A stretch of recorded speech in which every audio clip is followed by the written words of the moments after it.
Здравствуйте, с вами доктор Пешков. Сегодня мы поговорим о волшебной силе медовых обертываний. Если у вас возникла проблема со здоровьем, если эта проблема касается вашего ребенка, то есть средство, которое вам может помочь, и это средство не вызывает осложнений. Медовое обертывание показано практически всем, кроме тех, у кого есть аллергия на мед. Если у вашего ребенка возник кашель, этот кашель непродуктивный, утомляющий, сухой, если он очень сильный, его называют еще лающим кашлем, то у вас есть выбор. Или начать подавлять кашлевой центр с помощью препаратов, которые называются центральными противокашлевыми средствами, которые имеют ряд осложнений, о которых я скажу, или выбрать более мягкий подход, так называемую мягкую медицину или народную медицину. Сразу скажу, что в некоторых ситуациях центральные противокашлевые средства необходимы, для этого они существуют, но у них есть осложнения в виде галлюцинаций. После нескольких принятий этого препарата ребенок может иметь галлюцинации, которые не сразу проходят.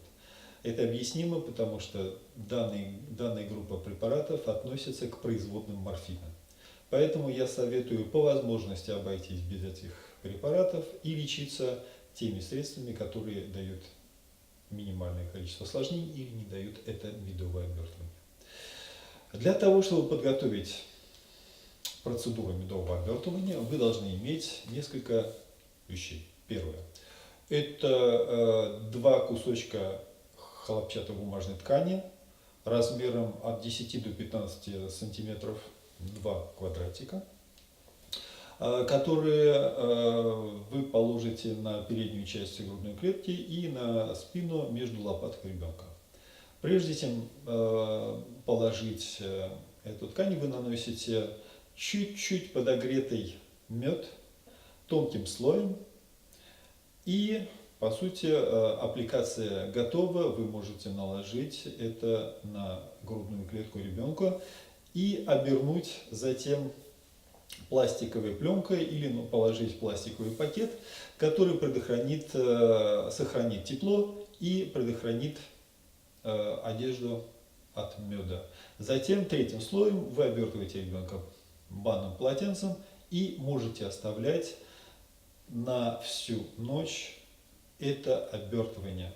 Утром вы увидите, что если заболевание достигло определенной стадии, если у вашего ребенка действительно были признаки респираторной инфекции, то на утро меда не будет, он полностью всосется через кожу.